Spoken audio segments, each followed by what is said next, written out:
today, what you guys doing a kind of discussion on my opinion for the best horse cards that have been released so far. So, yeah. So there's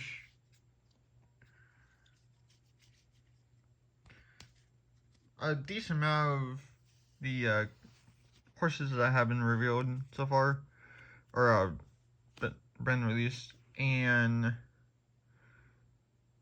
right here are the ones that I feel like are the best ones so far.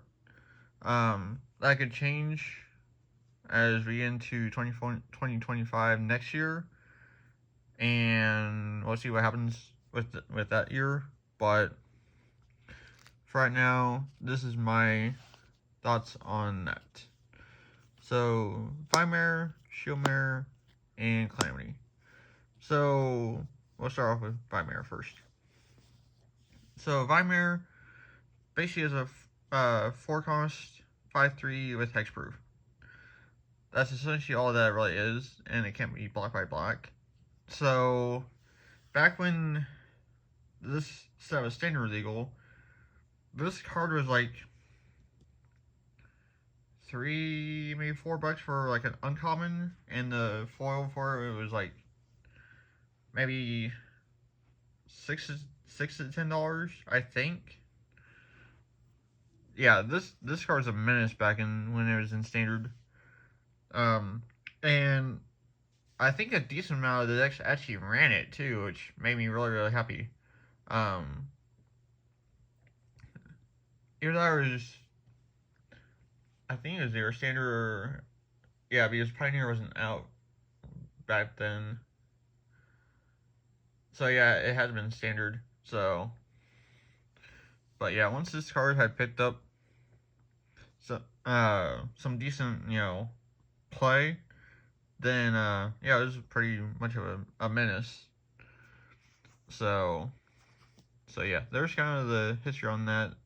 This horse is really, really quite good. So any deck that I can play green in, it's essentially N for that exact reason, just because it has the hexproof. So next one is Shieldmare.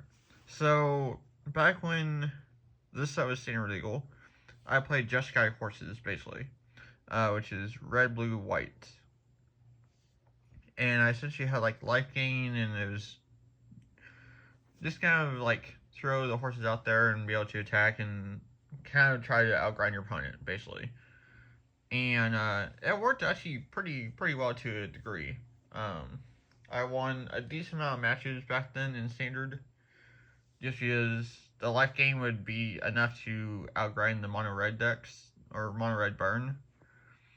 And if I had Shieldmare out, at least two or three, they can't block, and if they target, then I get 3 life off it. So yeah, it's pretty much a really a good horse card for back in standard format, back when this was legal. So for standard.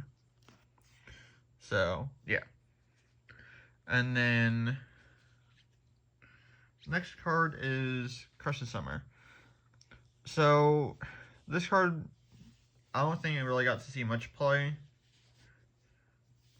I more play it in like Marn is where I got to play it the most for a short amount of time. But Commander is mainly where I've been using this card is Commander format.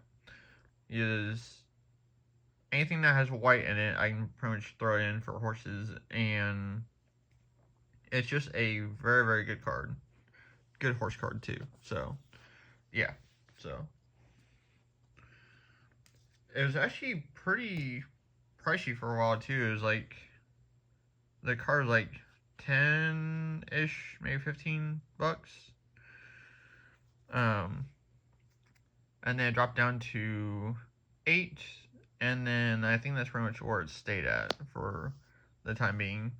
So yeah, I think the Produce promo, the steel one that I have is like $40 roughly, around that ballpark. But a sealed version or a Produce promo is like 10 to 15 ish. So But yeah, and then Calamity. So this has the new mount mechanic, which is absolutely just dumb as heck. Because basically you tap a creature that has power 1 or greater, and then basically you get to make a copy of it where this attacks, and then the creature that you copied is also entering tapped and attacking.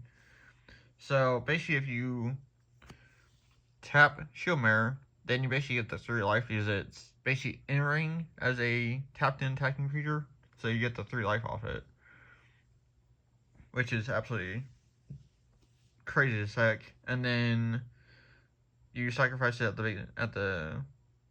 or sacrifice the token at the beginning of the next end step. So yeah. So this card is really quite crazy, and I think red green, with this being in standard, is doing a lot of crazy shenanigans. So yeah, I've seen a decent amount of videos over that in standard, and it's kind of crazy how good that card is. So, and then there's 2 in this one. So Thundering Nightmare and Phantom Steed. So I'll explain Phantom Steed first. So this is for Commander only, for this card, and the other one on the back. But it's actually a very, very good card though. So there's a video that I did over like a janky horse deck, basically, that involves this card. And it's actually kind of, I haven't gotten to try it yet, but it looks really, really quite fun though. So basically the whole goal is, I actually have the deck next to me. So the whole goal is to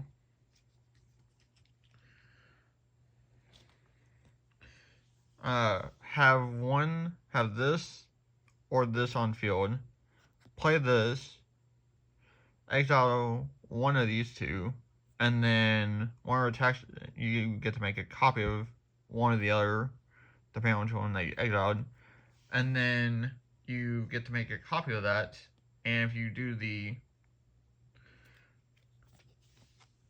Steed, you get to make a 2/2 white knight creature token, or if you do this, where it enters tapped, all creatures target opponent controls. So yeah, it's really, really quite good. It's a good horse card. So it's taken a while for people to find out what all that you can do with it, but it's a really, really good one though. So, and then Thunder Nightmare. So it has Soul Bond. For anybody that doesn't know what Soul Bond does, because it is an order mechanic, so you pair this creature with another creature you control, and then they both get an additional effect. So for this one, where you pair it with another creature, then each of those creatures has where an opponent casts a spell, put a +1/+1 counter on this creature. So essentially, if you pair it with a 1/1 or 2/2, that 2/2 is going to get pretty big really quickly if your opponent keeps casting spells. And that's for each opponent too. Is like if you have 3, 4, 5, 6 people in the pod, that's going to get gigantic really quickly. So yeah, so it's a good horse card, and it's definitely one that I like using every once in a blue moon. So, but it's definitely very, very quite good for its effect. So, and then last 2 that I have here, I'll save the best one for last. So, Casa Bronco. So, if you guys saw my Modern Recap video that I had posted recently, I actually won a game off this card, or a match off of this card. So, I explained a lot more in that video. I'll briefly explain here what happened. So, basically, my opponent and I were in game 3. He had kind of basically bricked. I'm assuming that's probably what happened. And I pretty much had a lot of field presence, and I had basically brought this out, and then I had salad it for using its effect. Because if you don't salad, then you take the damage instead. And my opponent was down to 5 life. So I had salad it, attacked, and it's basically attack trigger as well. So you attack, you flip the top card, and if it's a creature, then your opponent takes the amount of damage that is on for the mana cost. And so I had flipped a 15 cost creature, which they took 15 damage. So, for the win. So that's essentially what happened. And if you flip a land, you don't take anything, but you get to add to your hand, I believe. So, but yeah, it's a really bonkers of a card, and it's just so amazing. So yeah, so that's essentially that. Now the best horse for last. Shadowfax. You could arguably compare or say that, Crest of Summer or Bronco could have been last, but I honestly feel like Shadowfax deserves that spot. Just because horses you control have haste, and then where Shadowfax attacks, you may put a creature card with lesser power for your hand onto a battlefield tapped and attacking. So you can essentially bring out any horse as long as Shadowfax is higher than its power. So let's say I make this a 7/7. So I can basically kind of same thing with 6 or less. So yeah, it's a really, really, really good horse card. And also giving your horses haste is like, that's just automatically just good right there. So, but yeah, so that's basically it for my best picks for horse cards for the time being. So yeah, so thanks for watching, and I will catch you all in the next video. Alright, there goes.